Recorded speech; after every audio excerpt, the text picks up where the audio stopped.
Portanto, todos nós está ciente que não tem capacidade de estar lá presente para ajudar fisicamente, outros não têm capacidade de apoiar financeiramente, porque também passamos por nossas dificuldades. Entretanto, todos nós temos duas armas. A primeira arma é o dua. Através do dua, Allah subhanahu wa ta'ala pode mudar aquela situação e aquele cenário que os irmãos estão a viver. A segunda arma é difundirmos o máximo possível a injustiça do povo sionista, a ocupação que está lá, que hoje é chamada de Israel. Portanto, para nós difundirmos, é necessário que tenhamos conhecimento de onde surgiram, porque eles também têm os seus argumentos. Portanto, nós temos que saber refutar, rebater, e para isso é importante que teremos parte do nosso tempo no sentido de aprender e investigar um pouco. Com o início desta guerra, no dia 7 de outubro, é isso, né? Foi no dia 7 de outubro que iniciou. Criou uma certa curiosidade e fui investigando. Não tinha conhecimento. Sempre, desde que nascemos, só estamos a ouvir guerra, guerra, guerra. Portanto, sempre acompanhamos. E nunca teve alguém que explicou detalhadamente o que está a passar e por que isso está a se passar. Portanto, eu fui investigando, YouTube, Google, e reuni uma certa matéria. Portanto, nós temos cá certa informação, temos vídeos também. Os vídeos são importantes para nós termos a noção do cenário. E quando assistimos os vídeos, aquilo permanece no coração. Não é o mesmo da pessoa ouvir e ver. E esta é uma grande dádiva de Allah subhanahu wa ta'ala sobre nós, que tudo foi documentado, tudo foi fotografado, tudo foi filmado e hoje nós temos acesso. Portanto, eu não gostaria também de falar sozinho, gostaria que vocês partilhassem as vossas ideias, porque este é um grupo diferente do outro grupo. Quer dizer, foi organizado no Masjid Aqsa, mas era para o público. Foi organizado onde? No Masjid Taqwa, no campo, também era para o público. Agora, nós aqui estamos com os imãs, os líderes, aqueles que são olhados como supremos nas mesquitas. Portanto, vamos juntos trocar ideia, onde podemos melhorar, onde podemos acertar. Tudo isso é importante. Quem sabe, depois deste evento cá, podemos abrir mais para o público, porque eu acho que a informação que tem cá, neste computador, é muito importante, e eu optei também por PowerPoint, porque é importante, é difícil. A pessoa, eu se viesse cá com o meu papel ou o meu computador, em 1947 aconteceu isso, em 1967, ia passar tudo, passou. Então, é importante, é mais uma dádiva de Allah subhanahu wa ta'ala sobre nós, que olha, eu falo, cuidado aqui com o banco, eu falo e também temos escrito, quem quer apontar pode apontar, e isso permanece mais firme nas nossas mentes. O galo parece zangou conosco. Iniciou só agora. Então, tem-se dito que para apoiar a causa palestina não é necessário a pessoa ser muçulmana. Basta ser o quê? Basta ser humana. Basta ser humana. Nós todos, independentemente da sua religião, ninguém consente a morte de um bebê, de uma criança. Qual é o pecado que tem? De uma mulher, de um idoso, de um sheikh, de um padre, de um rabino. E é por isso que o Nabi sallallahu alaihi wasallam condenou e instruiu aos seus companheiros que, olha, é momento de guerra. Sim, há guerra, mas nós temos que respeitar os limites. E o que nós estamos a ver é totalmente diferente. Peço para sentar cá desse lado, porque temos um cabo. Peço para acertar, Adam. Portanto, não sei se viram o cenário de ontem. Gaza parece um inferno.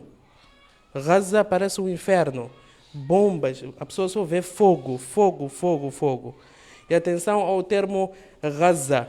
Eu ainda há dias disse na minha aula que o Ocidente tem o mau hábito de pronunciar mal as nossas palavras.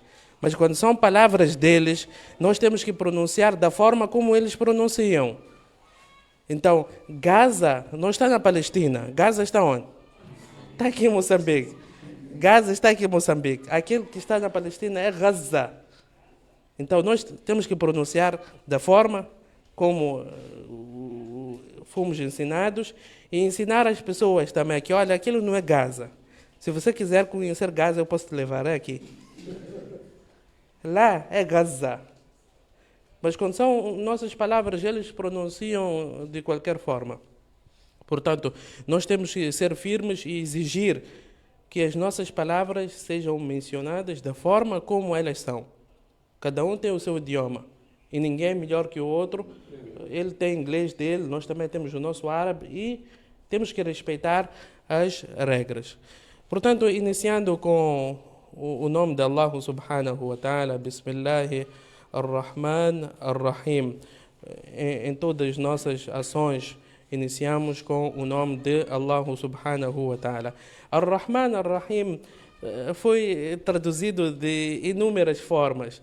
Tem esta tradução, o clemente, o misericordioso. Tem a outra tradução, qual é? O beneficente, o misericordioso. E depois o detentor da misericórdia. Portanto, são inúmeras traduções. Mas o importante é nós distinguirmos entre Ar-Rahman e Ar-Rahim. Qual é a diferença entre Ar-Rahman e Ar-Rahim? Talvez seja difícil nós encontrarmos uma palavra específica para esses dois termos na nossa língua, no nosso idioma. Mas Ar-Rahman, quem pode trazer para nós a diferença entre Ar-Rahman e Ar-Rahim? Ar-Rahman é aquele que possui Rahma. Sim. Misericordioso, possui misericórdia. Portanto, é Allah. Não percebi já. Não, talvez. A expressão dele pode ser nesse sentido. Ar-Rahman, aquele que possui. Ar-Rahim, aquele que dá. Pode ser nesse sentido. Então, Ar-Rahman só possui Rahma só. E já complementa já o Rahim. Ok. Mas uma das. Mas ali o clemente, o misericordioso é Ar-Rahman, pode terminar como Ar-Rahim. Já parece que já Ar-Rahim é misericordioso. Ok. Sim, e o Ar-Rahman é clemente. Já no, porque em outras fases a tradução é assim: Ar-Rahman é o misericordioso. Ok. Não sei se- Existe esta polêmica, se é correto usar este termo, mas quando os nossos sábios fazem a distinção, diz que Ar-Rahman é aquele que a sua misericórdia, o seu Rahma, abrange para todas as suas criaturas. E é por isso que diz Ar-Rahman, Allama al-Qur'an, Khalaqa al-Insan, Allamahu al-Bayan. Allah ensinou o Qur'an, deixou em aberto para todos, criou todos os seres humanos por causa do seu Rahma. Allamahu al-Bayan, ensinou a falar a todos, seja ele crente ou descrente. Portanto, é uma misericórdia um pouco mais ampla, que abrange todas as criaturas, crente, descrente, animal, ser humano, leão, gato. Portanto, abrange a todos. Ao passo que Ar-Rahim é uma misericórdia específica para os crentes. Esta é uma das interpretações. Portanto, temos que procurar sentar juntos, inshallah, um dia para procurar uma tradução ideal, porque essas todas deixam a desejar em algum momento. Portanto, vamos sentar e analisar. Portanto, temos como tema hoje a Palestina. Adam, peço para ver. Ok. Ok, já está. Seu nome, origem do seu nome. Nós quando vamos para Moçambique, dizem que a origem qual é?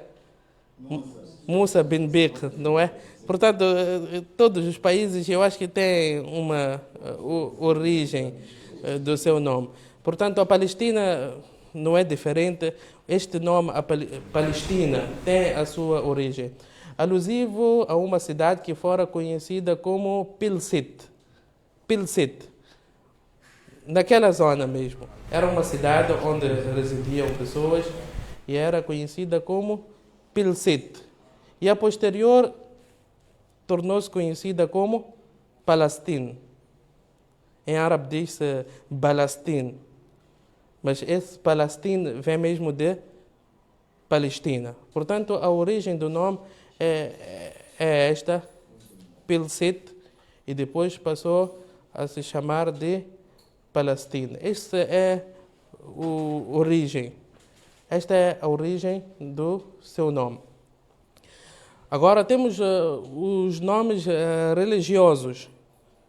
Os nomes religiosos, como foi denominado este local no Corão e no Hadith do Nabi sallallahu alaihi wasallam. Foi denominada de terra abençoada. Terra abençoada em árabe fica como? Terra abençoada em árabe, como é que fica?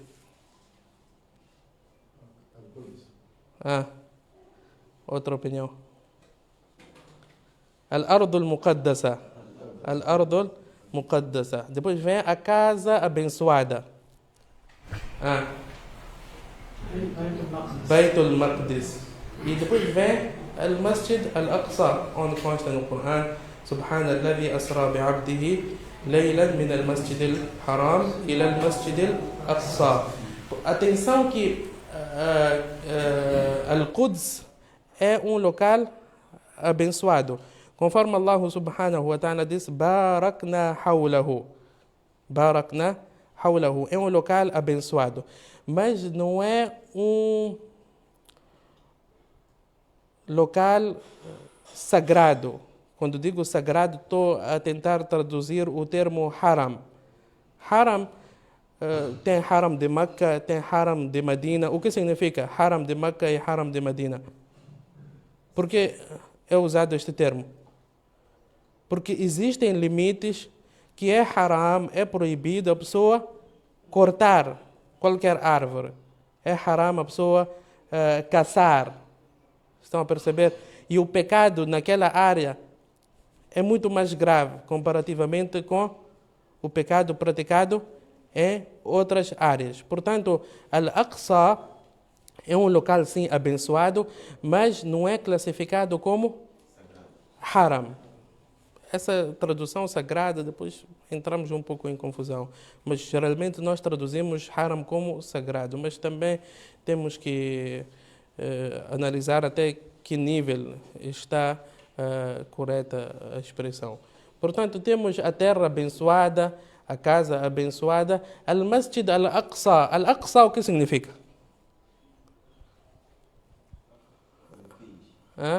Distante. Distante, porque é distante de Meca, é por isso que foi chamado de Al-Aqsa. Subhanalladhi asra bi'abdihi laylan min al-Masjid al-Haram ila al-Masjid al-Aqsa. Al-Aqsa distante. وجاء رجل من أقصى المدينة يسعى, quer dizer, de um local distante da cidade. Quando foi construída? Temos este hadith que consta no Bukhari e no Muslim de Abu Dharr radiyallahu anhu. قال قلت يا رسول الله, ele disse para o mensageiro de Allah sallallahu alaihi wasallam: أي مسجد وضع في الأرض أولا. Qual é o masjid que foi colocado primeiro na terra. E o profeta sallallahu alaihi wasallam disse Al-Masjid al-Haram. Al-Masjid al-Haram é a Kaaba, que foi construída em primeiro lugar. قال قلت ثم أي. Então ele perguntou novamente, Ya Rasulallah, e depois قال Al-Masjid al-Aqsa. É o segundo masjid que foi construído na terra. قلت كم بينهما. Eu perguntei, Ya Rasulallah, qual é o intervalo existente entre os dois? Então o profeta sallallahu alaihi wasallam disse 40 sana, 40 anos de intervalo. Quer dizer, o Kaaba foi construído e depois de 40 anos Al-Masjid al-Aqsa foi construído. Sua localização geográfica é importante saber. Palestina é a região geográfica localizada no sudoeste do mar Mediterrâneo, até o Vale do Jordão, e a definição se estende para incluir áreas a leste do Rio Jordão. Está localizada na Ásia Ocidental e se conecta ao norte da África por estar localizada a Península do Sinai, no ponto de encontro dos dois continentes, formando a parte sudoeste do Levante, ligado ao Egito. Portanto, conseguem ver aqui a Palestina?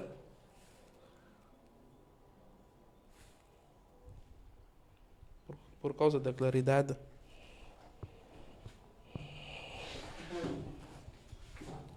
A Palestina está aqui. Conseguem ver? Aqui está a Palestina, Al-Muhtalla. Desse lado temos Misr, que já é África. Aqui é Misr já. Aqui desse lado temos a Jordânia. Depois temos a Síria. Levante, eles traduzem Síria ou Sham como Levante. Depois temos Lebanon, que é o Líbano. Este é o mar Mediterrâneo. Portanto, do outro lado está a Turquia. Do outro lado está a Turquia. Portanto, faz fronteira a Palestina com esses países diretamente. Egito, Jordânia, Síria e Líbano. Aqui não existe Israel. Aqui. Estão a ver aqui no mapa Israel aqui? Não existe. Aqui só existe Palestina. Aqui só existe Palestina. Se for a recorrer aos mapas antigos também, só vão encontrar Palestina. Não existe este nome Israel. Portanto, a Palestina encontra-se nesta localização geográfica e é uma localização estratégica, porque tem consigo esses mares, o Vale do Jordão, e depois conecta o continente asiático com o continente africano. Parecer que não, mas esses mares, esses vales fazem muita diferença. Fazem muita diferença porque os navios precisam de transitar. E se é seu território, você tem a autonomia de negar. Tem a autonomia de negar. Por isso que parece que foi no ano 1974 ou 67, não me recordo, que o Israel entrou em guerra com o Egito por ter privado dos seus navios transitar pelo canal Suez. Pelo canal Suez. Portanto, esta é a localização geográfica. Encontra-se na Ásia. Está claro? Quem construiu Al-Masjid al-Aqsa? Aqui inicia o problema. Quem construiu Al-Masjid al-Aqsa? Há muita divergência entre os nossos sábios. Quem construiu a Kaaba? Kaaba, quem construiu? Outra opinião?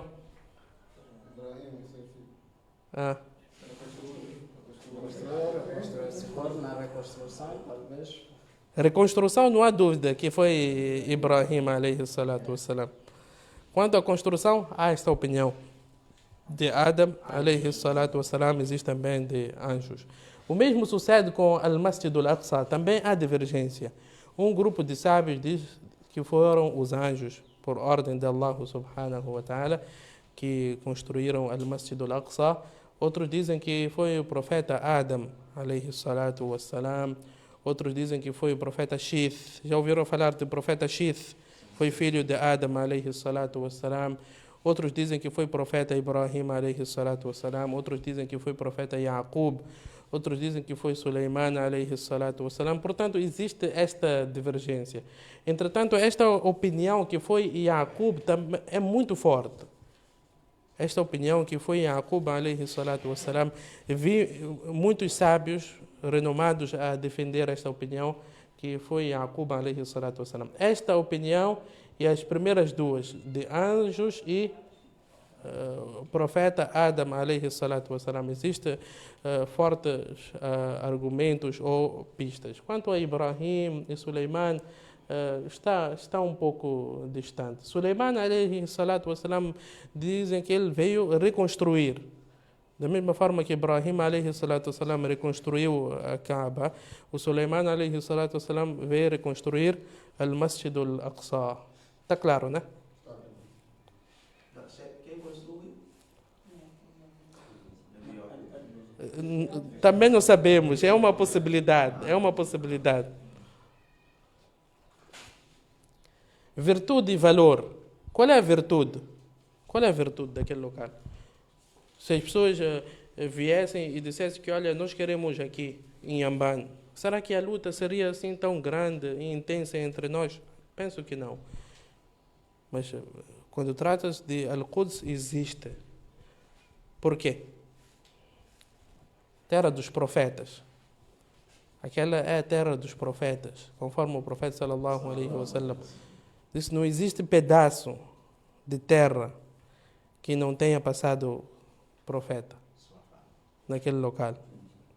Atenção que quando nós falamos de Al-Quds, nós estamos a falar da Palestina toda, porque a Palestina é um território vasto.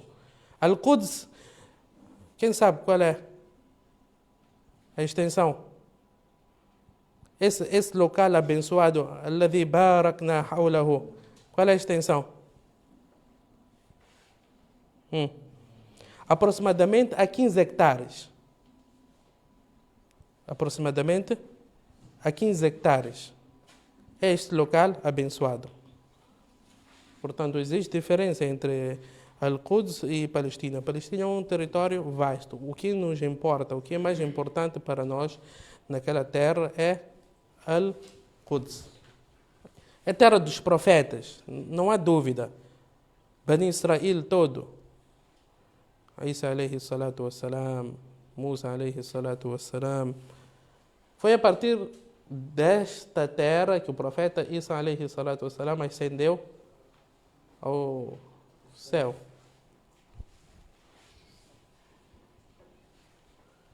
Foi o primeiro qibla dos muçulmanos, não é? Quanto tempo o profeta sallallahu alaihi wasallam permaneceu observando o salah?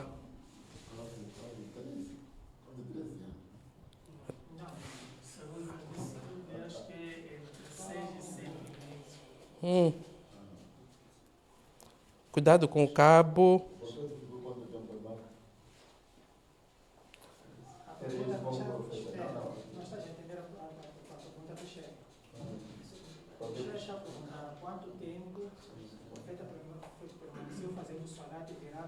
No total. Aparece mais 14 meses ou 15. Dizem que foi os 3 anos que permaneceu em Meca e mais 15 ou 17 meses em Medina. 15 ou 17 meses em Medina. Foi a partir desta mesma terra que o profeta sallallahu alaihi wasallam ascendeu aos céus. Allah subhanahu wa ta'ala, na noite de Isra e Mi'raj, poderia ter levado diretamente de Meca, mas fez questão. Quanto tempo o profeta? 3 anos em Meca e 15 a 17 meses em Medina. Mas quando é que o Salah tornou obrigatório? Só lá quando é que tornou-se obrigatório? Em Maca, pelo segundo ano. É Maca. No décimo ano. De... Foi a profecia. Sim. Então não pode ser 13, 13. sim. De... São. Não, mas você fazia salat antes da revelação fatia. Havia salat antes da profecia? Não. Antes de Mi'raj. Antes do Ah, havia salat? Não havia. Então, se não havia, então não são 13 anos. Sim. Porque o profeta recebeu a ordem do Salat no 10º ano da profecia. Então, 3 anos depois, é quando ele migrou para Madrid. Sim. Todos estão unânimes que foi no 10º ano? Não, Ah, de diferença, mas. Há muitas diferenças. Ok. Então o chefe fica com este TPC de trazer-nos o tempo exato. Quando é que foi instituído o Salah? Então, no total, quanto tempo o profeta sallallahu alaihi wasallam observou o Salah em relação a... Inshallah.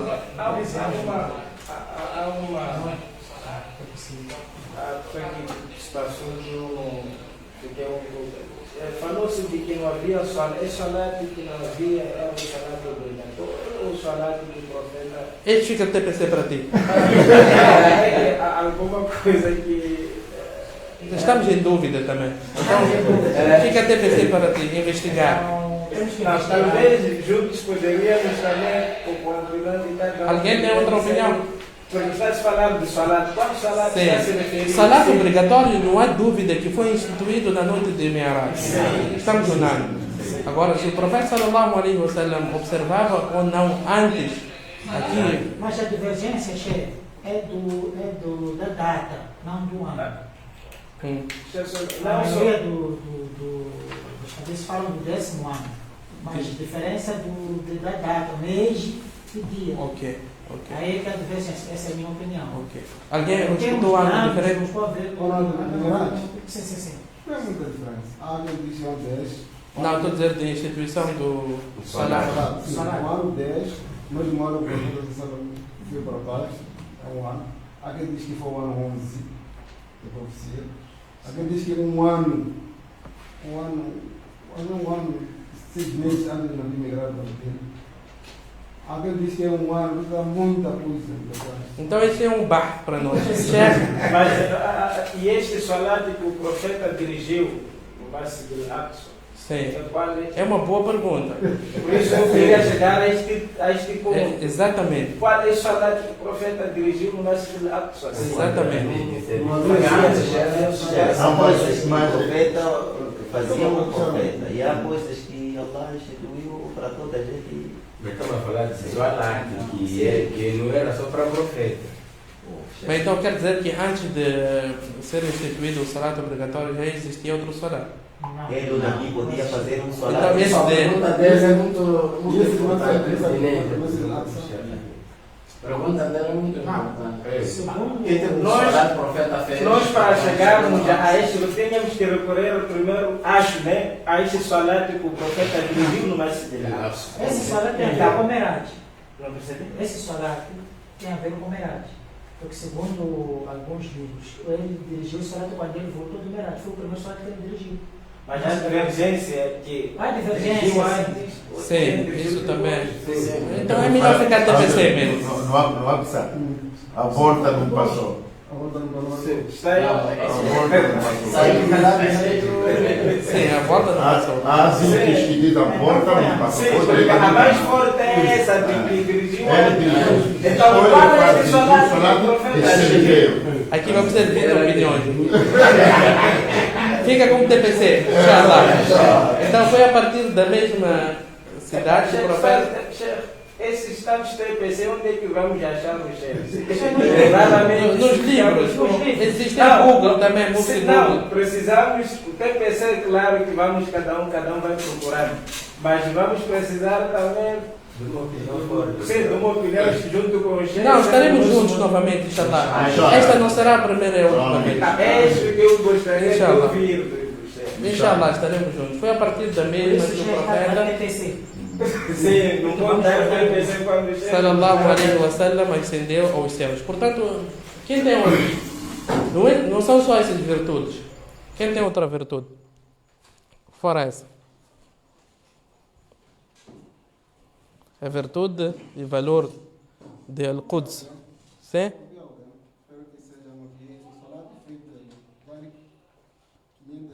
Exatamente. 500 mil. É um hadith daif, mas consta. É um hadith daif.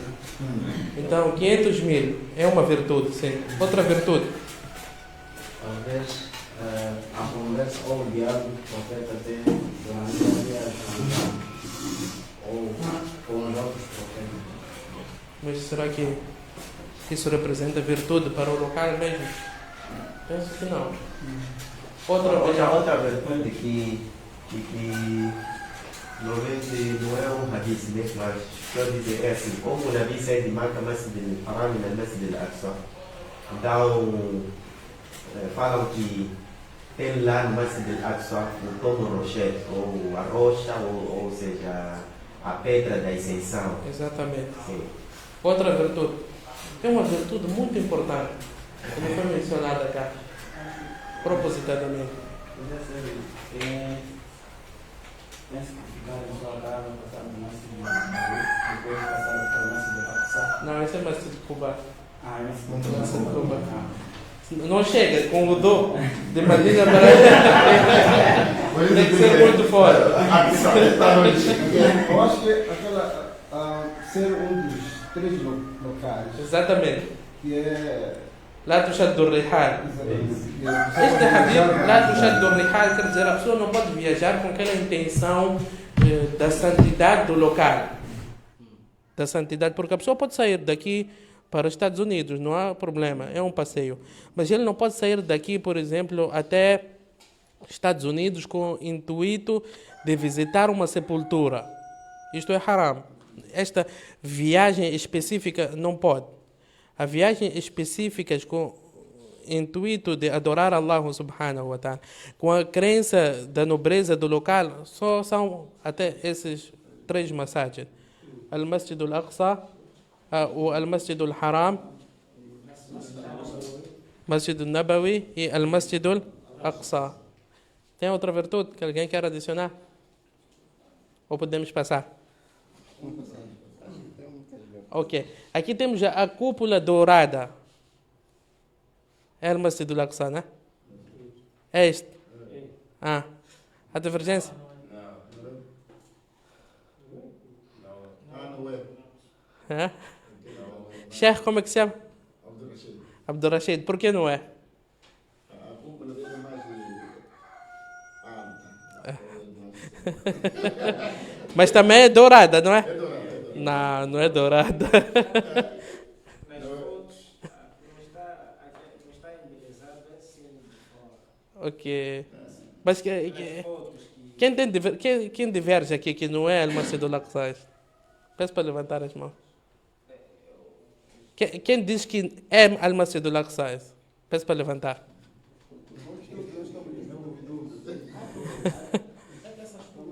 Não, mas eu sou agora. Uma por uma pessoa. Senão as pessoas aqui, os nossos irmãos que estão a ser assistidos live. Sim, estamos em direto. Então vamos falar um por um para as pessoas. Eu estava a dizer, a certificação do terreno fora está assim tão insatisfatória. Quer dizer, não tem aquela. Não é assim muito bem. Responda a pergunta do senhor. Não percebi. A pergunta é ou não? Quem discorda de que é uma acessível? Quem discorda e quem concorda? Essa é a pergunta. Então vamos parar. A minha primeira pergunta foi de que é. Não, mas primeiro vamos fazer um censo. Quem diz que é? Levanta a mão. Quem diz que isto aqui é Al-Masjid al-Aqsa? Peço para levantar. 1, 2, 3, 4, 5, 6, 7. Faz. Quem diz que não é? 1, 2. E tem uns que não levantam, né? Para é, outros né, para não é. Estamos em dúvida. Não é. Estão em dúvida. Não é. Não é. A cúpula dourada. Dourada. Estão a ver? Sim. Isto aqui é dourado. Viram? É conhecido como a cúpula dourada. É árabe?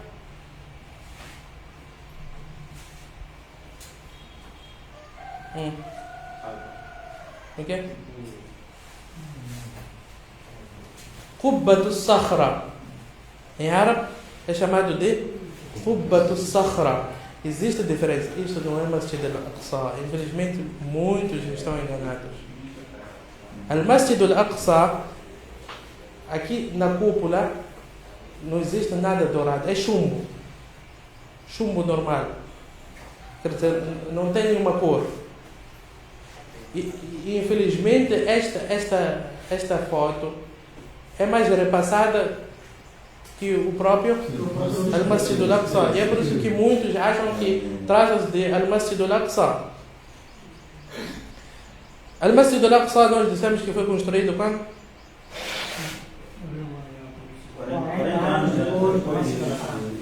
40 anos depois de Al-Masjid al-Haram. Este masjid, que também está no recinto de Alladhi Barakna Hawlahu, no local abençoado, foi construído no ano 66 de Hijra. Quer dizer, quem já havia morrido? O profeta sallallahu alaihi wasallam já havia falecido, Abu Bakr já havia falecido, Umar já havia falecido, Uthman já havia falecido, Ali já havia falecido, Hassan, Hussein já haviam falecido, Muawiyah já havia falecido. Quem construiu então? Abdul Malik bin Marwan. Abdul Malik bin Marwan, da linhagem de Muawiyah radiyallahu anhu, o atual Khalifa. O atual Khalifa é que construiu este masjid. E por quê? Não havia necessidade da sua construção, porque o Masjid al-Aqsa está próximo. Estão no mesmo local, no mesmo recinto. Não havia necessidade de construir. Mas vamos dar duas respostas. Por que ele foi construído exatamente neste local? Porque os historiadores dizem que existe aquela rocha a partir da qual o profeta sallallahu alaihi wasallam ascendeu aos céus. Encontra-se cá. Vão perceber? É por isso que ele construiu. Mas não é correto, não havia necessidade da sua construção. A segunda opinião, dizem que ele construiu este masjid por objetivos políticos. Por objetivos políticos. Vocês bem sabem que havia aquela divergência entre ele e Abdullah ibn Zubayr. Abdullah ibn Zubayr tomou Makkah. Tomou Makkah. Ele que governava Makkah. Então as pessoas todas iam a Makkah. Então ele quis distrair um pouco a atenção das pessoas que, olha, venham visitar, nós também temos uma coisa nova. Esta é uma teoria. Os historiadores, vocês sabem, história pode ser verdade, pode não ser verdade. Portanto, o importante aqui é que não trata-se de Al-Masjid al-Aqsa. Estão a perceber? Então, aí ele também nos traiu, né? Quem? Porque é que ele tinha mais publicidade.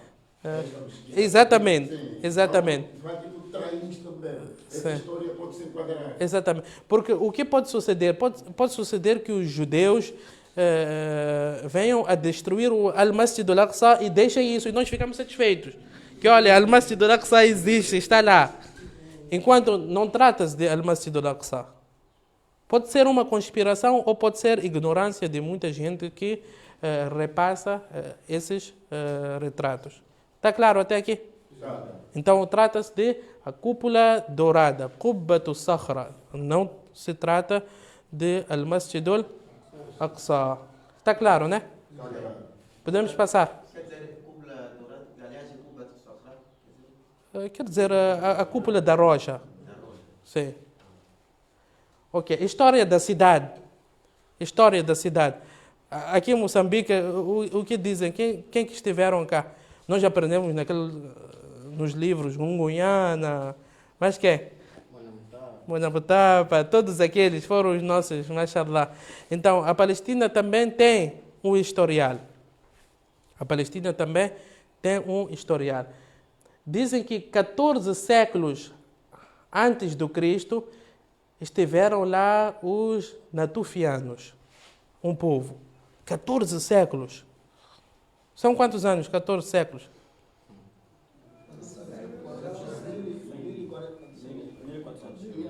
Ah, 1400 anos.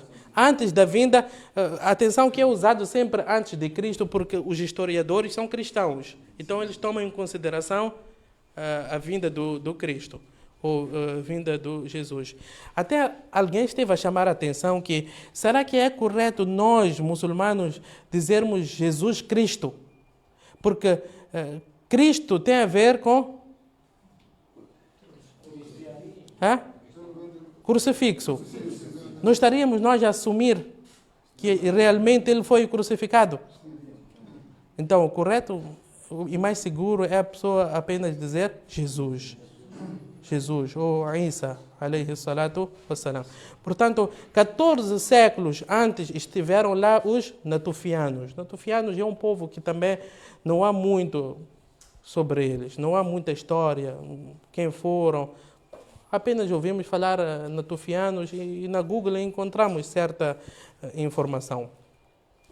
4 séculos antes de Cristo vieram os árabes que residiam nas planícies cananeus. 4 séculos, portanto, esses viveram de 14 até 8º século antes da vinda do Isa alayhi salatu wassalam. Depois vieram os árabes da península por causa de uma seca que assolou aquelas terras todas. Então, os árabes, no 4º século antes de Cristo, vieram e residiam também na Palestina, nas planícies, que hoje é conhecido como Canaã, foram conhecidos como cananeus. Portanto, depois dos natufianos vieram os árabes, que foram conhecidos como cananeus. Depois vieram também os fenícios e amorreus, que residiam nas montanhas. Também foram povos que residiam na Palestina. Depois vieram os jebuseus. Esses falam-se muito desses. Jebuseus, que viviam em Jerusalém, Al-Quds. Esses árabes, os fenícios e amorreus não viviam no Al-Quds. Jebuseus é que viviam em Jerusalém. Portanto, nós estamos a falar de 14, 8, 4 séculos antes da vinda de Isa alayhi salatu wassalam. 2000 anos antes do Cristo, chegou o profeta Ibrahim alayhi salatu wassalam, emigrado da sua cidade Ur dos Caldeus. Ur dos Caldeus, quem se encontra? No Iraque, praticamente. Depois de ter convidado o seu povo a adorem a Allah subhanahu wa ta'ala, e foi o quê? Foi atirado no fogo, foi massacrado o seu próprio pai, aquela toda desavença que nós conhecemos. Então Allah subhanahu wa ta'ala ordenou que ele saísse. وَقَالَ إِنِّي مُهَاجِرٌ إِلَىٰ رَبِّي. Foi Ibrahim alayhi salatu wassalam, não é? Então saiu da sua cidade. Não querem acatar a minha mensagem, então eu vou para outra cidade. Então chegou o profeta Ibrahim alayhi salatu wassalam na Palestina, vindo da sua cidade, Ur dos Caldeus. Então aqui nós extraímos que antes da vinda de Ibrahim alayhi salatu wassalam, já existiam lá pessoas muito tempo antes. Não é?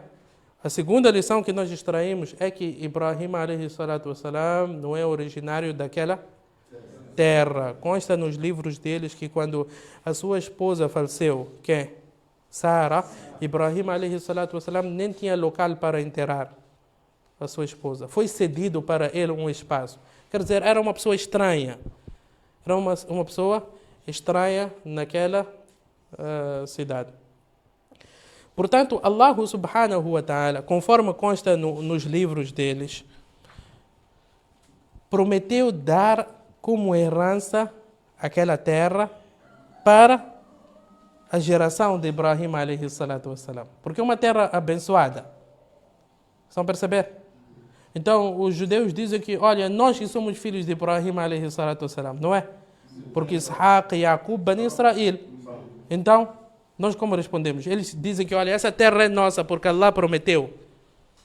A primeira resposta é que Ismail alayhi salatu wassalam também é filho de Ibrahim alayhi salatu wassalam. Muhammad alayhi salatu wassalam também é da geração de Ibrahim alayhi salatu wassalam, ou não?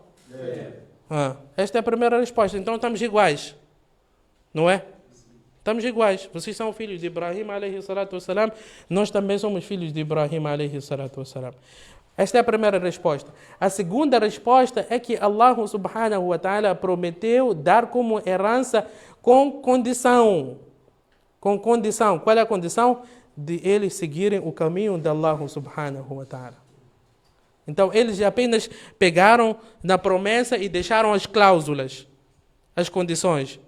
É como quando você diz a alguém que, olha, eu vou te dar isto aqui, mas você tem que fazer isso e aquilo. E ele não faz. Depois diz que não, isso é meu, porque você prometeu. Eu prometi com condições. Então, o mesmo aplica-se, que olha, Allah prometeu sim que daria como herança, mas na condição de vocês seguirem Ibrahim alayhi salatu wassalam. E ma kana Ibrahim yahudiyan, wala nasraniya. Ibrahim alayhi salatu wassalam não foi judeu, não foi cristão, walakin kana hanifan muslima. E onde estão vocês? Onde estão vocês? Vocês saíram, então Allah subhanahu wa ta'ala também automaticamente a promessa deixou de ter efeito. Portanto, esta terra foi uma terra sempre promissora, quer dizer, sempre aguçou os apetites das pessoas. Era uma terra próspera, estratégica. Então, passaram por lá todos esses. Não vão encontrar terra que passaram tantas civilizações como a Palestina. Vamos juntos. 21, aproximadamente as 21 civilizações. Passaram lá os árabes, passaram lá os romanos, passaram lá os persas, passaram lá os egípcios. Adam? Já está. Portanto, os árabes, romanos, persas, egípcios, babilônios, reino Alexandre da Macedônia, o Império Seleucida, o Asmoneus, Bizantino, Omíada, Fatimida, Ayubida, Mamelucos. Mamelucos são aqueles que nós chamamos de Mamluk. Otomanos, Império Otomano, Império Britânico, todos esses sempre queriam governar a Palestina, mas Allah sempre afastou. Quer dizer, os que mais permaneceram, quem foram? Permaneceram por 400 anos a governar aquela terra. Quem são? Qual é o reino que permaneceu mais tempo de todos esses? Otomanos. Quanto tempo?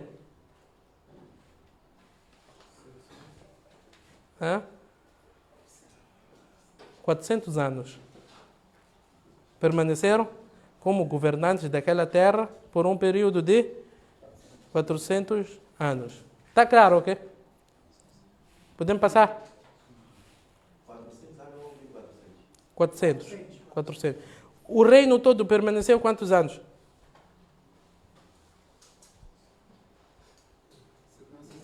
600 anos. O Império Otomano viveu 600 anos. Outros dizem 800 anos. Todo lado só divergência. É por isso que nós também aqui só estamos na divergência. Sim, é dúvida. Sem dúvida. Então, Ibrahim alayhi salatu wassalam estabeleceu-se naquela terra, nasceu Ishaq. Quem nasceu primeiro, Ismail ou Ishaq? Ismail, depois foi levado até Meca, não é? Depois nasceu Ishaq, portanto permaneceu lá Yaqub, que é Israel, não é? Quem é Israel? Yaqub.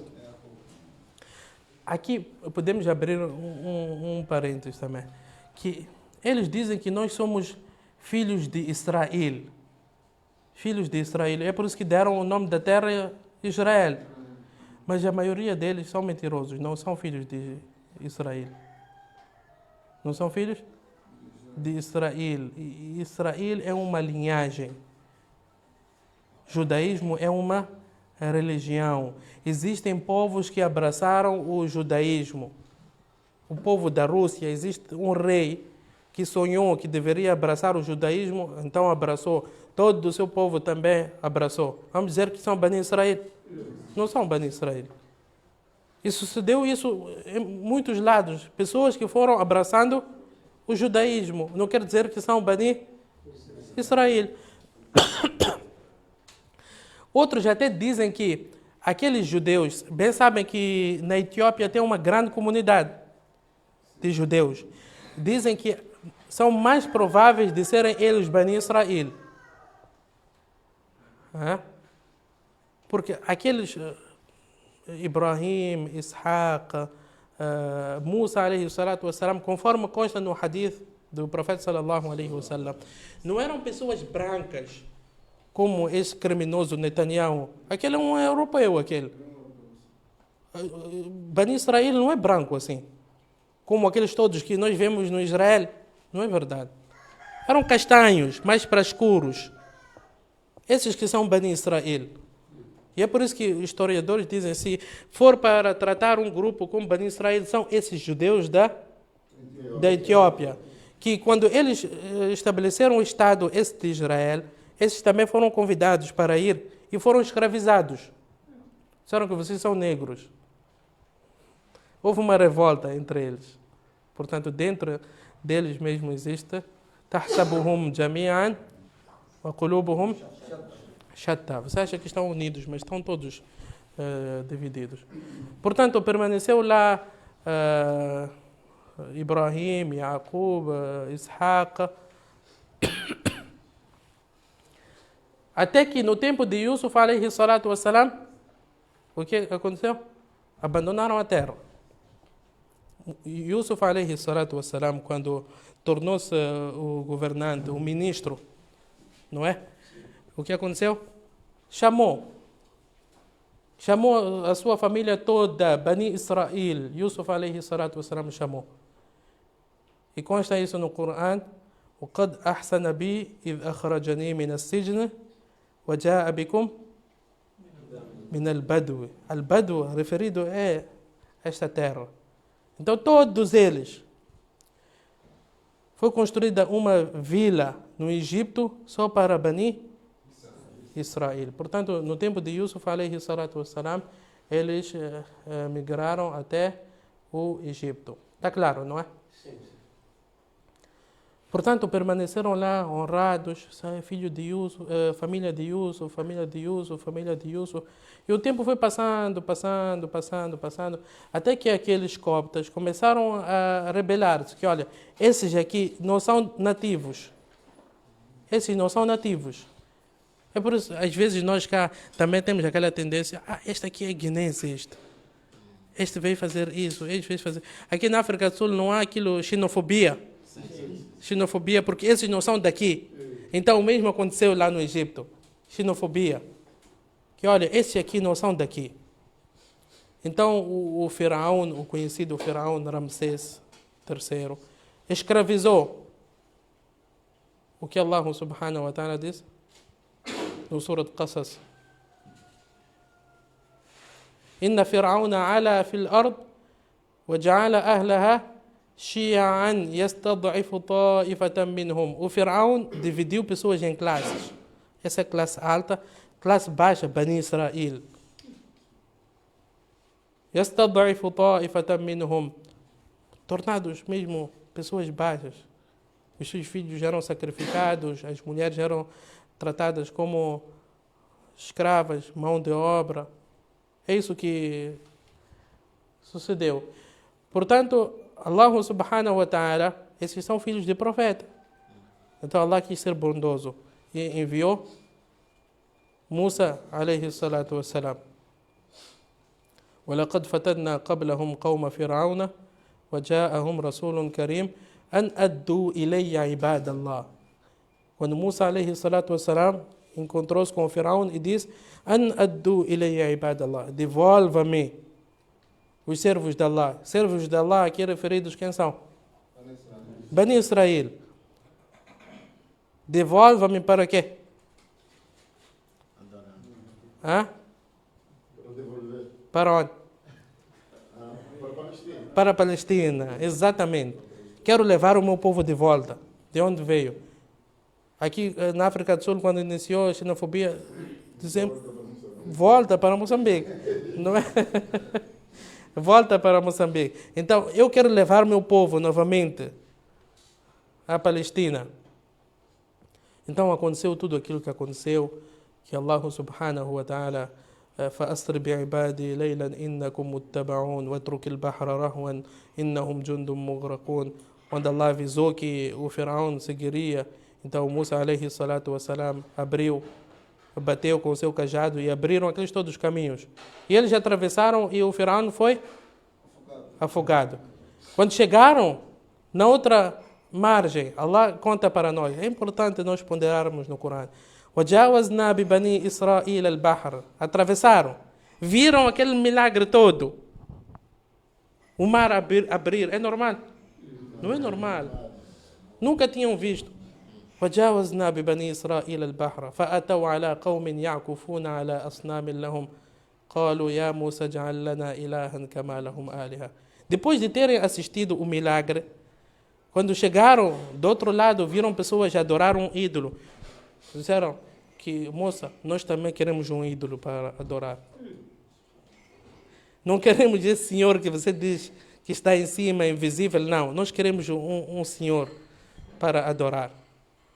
Musa alayhi salatu wassalam, zangado, diz: Qala innakum qawmun tajhalun. Povo ignorante. Povo ignorante. Então, tá bom. O nosso objetivo é voltar aonde? A nossa terra. Então, a caminho, Allah ainda fala para nós: وَإِذْ قَالَ مُوسَى لِقَوْمِهِ يَا قَوْمِ ادْخُلُوا الْأَرْضَ الْمُقَدَّسَةَ الَّتِي كَتَبَ اللَّهُ لَكُمْ وَلَا تَرْتَدُّوا عَلَى أَدْبَارِكُمْ فَتَنْقَلِبُوا خَاسِرِينَ. Quando chegaram nos portões do local sagrado, Musa alayhi salatu wassalam disse que, olha, é a vossa vez. Temos que entrar uma terra prescrita por Allah subhanahu wa ta'ala para vocês, Bani Israel, filhos de profetas. O que eles disseram? Qala inna fiha qawman jabbarin. São os gigantes, um povo muito forte. Wa inna lan nadkhulaha hatta yakhruju minha, fa in yakhruju minha fa inna dakhilun. Musa está a dizer que Allah ordenou vocês a entrar. Eles estão a dizer que nós não entraremos até que eles não saírem. Está a ver? Está a ver a natureza desse povo. Então, aqueles dois homens disseram que, olha, como é que vem o ayat a seguir?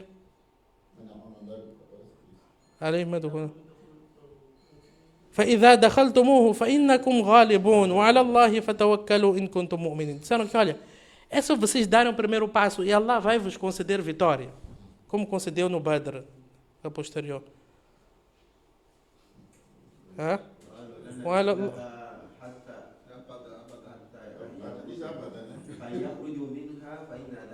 Sim. Depois vem غالبون وعلى الله فتوكلوا إن كنتم مؤمنين. Depois de tudo isso, eles disseram: اذهب أنت وربك فقاتلا إنا هاهنا قاعدون. Que olha, Musa, nós não queremos ouvir essas histórias. Vai você e seu senhor lutar e nós estamos aqui à espera. É Bani Israel. إنا هاهنا قاعدون. قال ربي إني لا أملك إلا نفسي وأخي فافرق بيني وبين القوم الفاسقين. E depois قال فإنها محرمة عليهم 40 سنة. Allah diz que proibiu a entrada deles naquela cidade por um período de 40 anos. Ficaram a vaguear pela terra. Foi onde Musa alayhi salatu wassalam faleceu. Portanto, foi este o cenário. Depois faleceu Musa alayhi salatu wassalam, veio Daúd e Suleiman. O apogeu, Quer dizer, a parte mais forte de Bani Israel foi no tempo de Daud e Suleiman, alayhim as-salatu wassalam. Eles conseguiram reunir Bani Israel todo naquela terra abençoada. Mas durante o tempo de Daud estiveram todos juntos, durante o tempo de Suleiman também estiveram todos juntos. Com a morte de Suleiman dividiram-se em dois grupos. Um chamado Judá, outro Israel. Cada um levou parte da terra. Cada um levou parte da terra e depois entraram em guerras. Depois Allah subhanahu wa ta'ala enviou outros povos também que exterminou todos eles. Quer dizer, tiveram que sair novamente daquela terra. Quer dizer, depois da morte de Suleiman, alayhi salatu wassalam. Portanto, muita coisa foi acontecendo. O tempo também não permite. A primeira conquista muçulmana. Adam, já estamos a iniciar a parte dos vídeos. A primeira conquista muçulmana foi no tempo de Umar, radiyallahu anhu arda, no ano 15 de Hijra, quando Abu Ubaida Amir ibn al-Jarrah, conhecem? Aminu hadhihi al-umma, pessoa mais honesta, conforme o profeta sallallahu alaihi wasallam descreveu. Ele rodeou, cercou a terra, esta Al-Quds. E quem estavam lá? Cristãos. E esses cristãos disseram que, olha, nós só entregaremos as chaves ao vosso Amir. Referindo-se a Umar radiallahu anhu. Portanto, Umar radiallahu anhu consultou Uthman radiallahu anhu, disse que é melhor não ir. É distante. Ali radiallahu anhu disse que é melhor ir. Então, Umar radiallahu anhu optou pela consulta de Ali radiallahu anhu. E foi juntamente com o seu escravo num único animal. Que faziam permuta. Ele montava, depois seu escravo montava. Ele montava, depois seu escravo montava. Consta que quando chegou a vez já de entrar na cidade, era a vez do escravo. Ele disse, Ya Amir al-Mu'minin, é melhor você montar. E dizem que a roupa do escravo era melhor que a roupa de Amir al-Mu'minin. Não é hoje, basta saber que é diretor, já cresce barriga.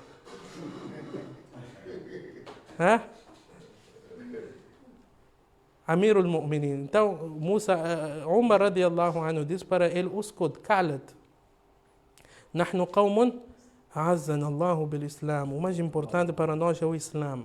Se nós tivermos o Corão, se nós tivermos o hadith do Nabi sallallahu alaihi wasallam em prática, então tudo estará perfeito e bem. Portanto, chegou na cidade e foi entregue, não foi necessário lutar. Portanto, este é um pequeno cenário. Este não é Umar radiallahu anhu, é apenas só para ilustrar como sucedeu.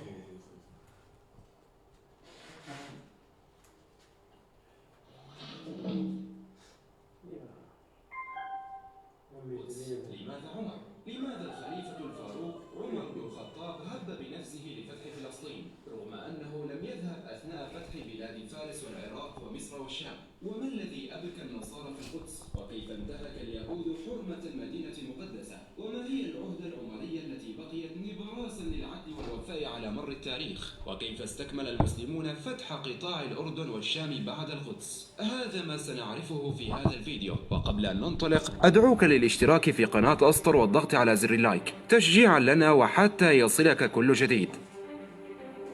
هنا أقيم المسجد، هنا المسجد الأقصى وأولى القبلتين حيث صلى رسول الله وأنبياء الله. هنا حرمنا الثالث،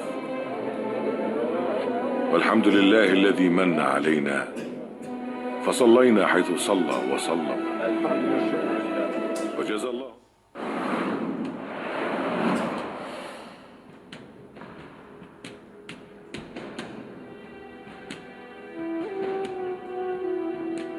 بعد أن انتصر المسلمون في اليرموك أمر أبو عبيدة خالدا أن يخرج في إثر الروم إلى أن وصل إلى حمص، وأخذ أبو عبيدة جيشه إلى دمشق. وقسم أبو عبيدة رضي الله عنه منطقة الشام إلى مناطق 4: الأولى دمشق وما حولها بإمارة يزيد بن أبي سفيان، والثانية منطقة فلسطين بإمرة عمرو بن العاص، الثالثة منطقة الأردن بإمرة شرحبيل بن حسنة، والرابعة حمص وما حولها بإمرته هو. وأخذ خالدا معه إلى قطاع حمص لأن بقية شمال الشام لم يفتح بعد، بالإضافة إلى أنه كره أن يعطيه إمرة أحد قطاعات الشام فيغضب عمر لذلك، لأن عمر قرر عزله حتى لا يفتن الناس فيه. وكانت مهمة كل قائد في كل منطقة أن يطهر المنطقة من جنود الروم وأتباعهم، فبدأ كل أمير بتنفيذ تلك المهمة في قطاعه، وقضوا بقية رجب في ذلك. لما استسلم أهل القدس للمسلمين اشترطوا عليهم أنهم لن يسلموا مفاتيح القدس إلا لرجل تنطبق عليه مواصفات خاصة اختلف فيها في كتب التاريخ. قيل أن اسمه يتكون من 3 حروف، فوجد المسلمون أن هذه المواصفات لا تنطبق إلا على الفاروق عمر بن الخطاب رضي الله عنه، فجاء عمر من المدينة المنورة ليتسلم مفاتيح القدس، واستخلف عليا رضي الله عنه على المسلمين في المدينة. وهناك احتمال آخر أن أهل القدس قد أخذتهم العزة ألا يسلموا تلك المدينة الحصينة ذات القيمة العالية عندهم للجيش الإسلامي، فأحبوا أن يسلموها إلى أعلى قيادة في المسلمين حتى يظل معلوما أنها استعصت على جميع الجيوش الإسلامية وبقيت حتى جاءها أمير المسلمين بنفسه. وفي كل الأحوال فإن الثابت تاريخيا أن عمر جاء من المدينة المنورة لفتح القدس بنفسه، وكانت الهيئة التي جاء بها عمر غريبة حقا، فقد جاء راكبا على دابة هو وغلامه،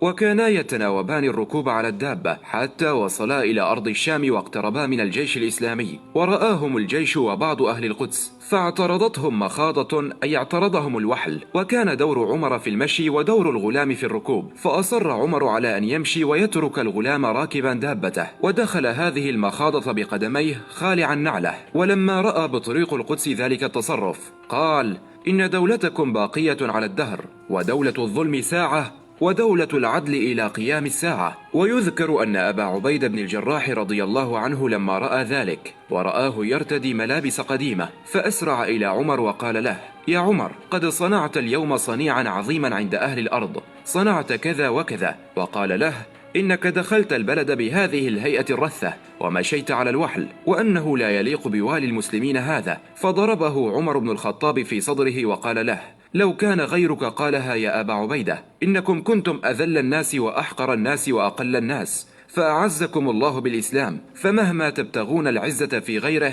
أذلكم الله. إذ لا يؤمن عمر بهذه المظاهر والوجاهة الفارغة التي يهتم بها الروم، وإنما العزة لله والمسلمين. ولم يدخل عمر إلى القدس مباشرة، وإنما ذهب إلى منطقة الجابية، وكان المسلمون هناك مستعدين لاستقباله، وكانوا مع أبي عبيدة بن الجراح وخالد ويزيد، فرحبوا به ترحيبا عظيما. وهم أبو عبيدة أن يقبل يد عمر بن الخطاب، فهم عمر أن يقبل قدم أبي عبيدة، فكف أبو عبيدة وكف عمر، وهو موقف يوضح لنا درجة التواضع التي كانوا عليها، فهذا فاتح عظيم وهذا خليفة المسلمين. وقام عمر في الجابية يخطب خطبة طويلة عصماء جاء فيها: أيها الناس، أصلحوا سرائركم تصلح علانيتكم، واعملوا لآخرتكم تكفوا أمر دنياكم.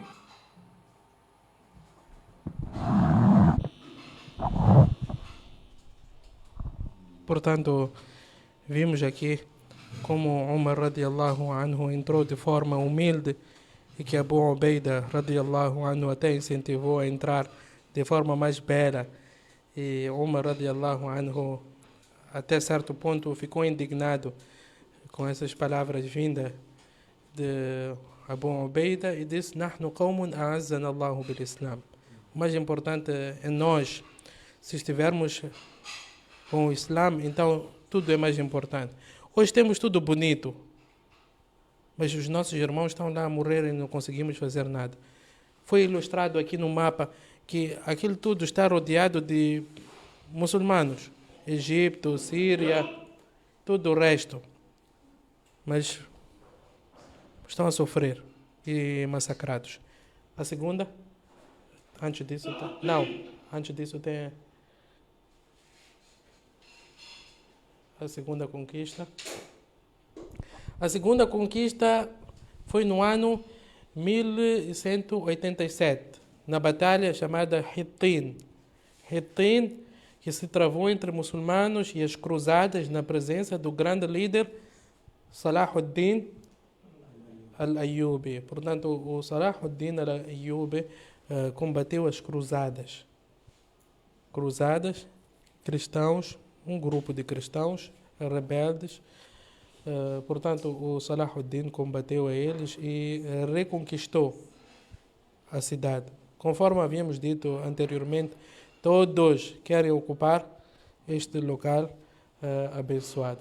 Portanto, vamos ilustrar mais uma vez como foi reconquistada a cidade.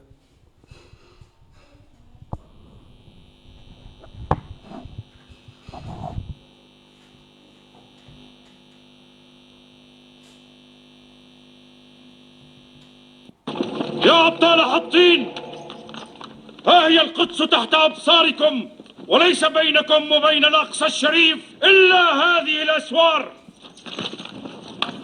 ها هي القدس التي ما زالت تكابد الأسر 100 عام وقد دنس العدو مقدساتها. ها هي القدس التي شهدت مصارع أجدادكم حتى بلغ الدم فيها الركب. ها هي القدس التي منذ استولى عليها العدو وهي ما زالت تتقلب في خواطر أبناء هذه الأمة جيلا بعد جيل، لا يغمضون عيونهم إلا على رسمها.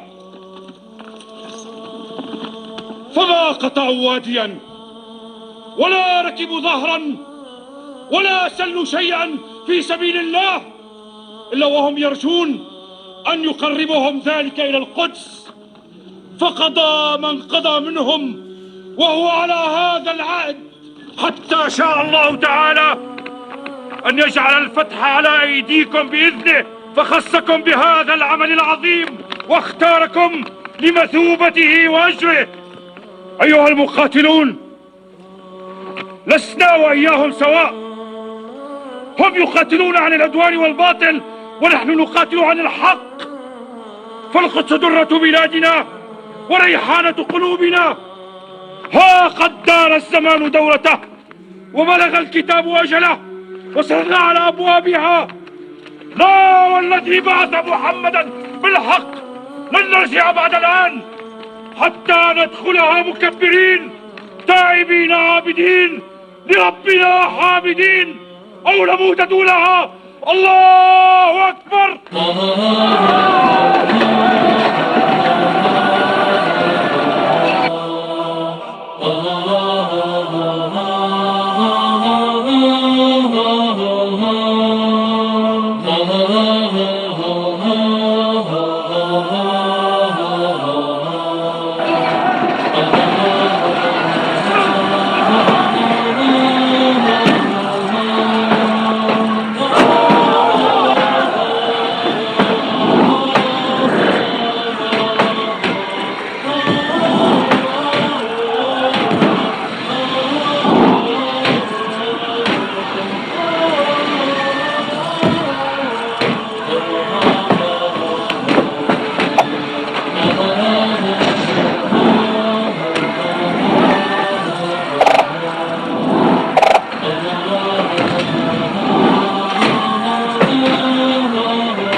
لم أكن أتوقع أن يكونوا بهذه الكثرة والعزيمة. وزع جماعاتهم متفرقة على كل مواضع السور كي نضطرهم إلى توزيع قوتهم. تقي الدين، مر العاملين على المشانيق لا يضربوا بعيدا وراء الأسوار ما وسعهم ذلك. كي لا يدمروا شيئا من المدينة. الله أكبر.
Esta é a segunda conquista de Salat al-Din al-Ayyubi. Portanto, o mínimo que podemos fazer é fazer o Torá para eles, para Allah subhanahu wa ta'ala, pensar em tudo aquilo que fizeram com nós. Tudo voltaram.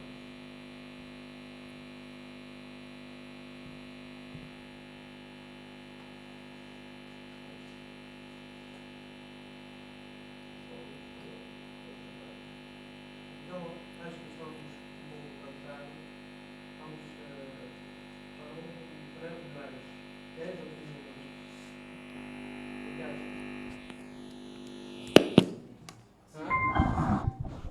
10 ou 15? 10 minutos. Então, são 11h30 praticamente. 11h40 temos que estar todos cá. Tá bom? Jazakumullahu khaira. Para terminarmos.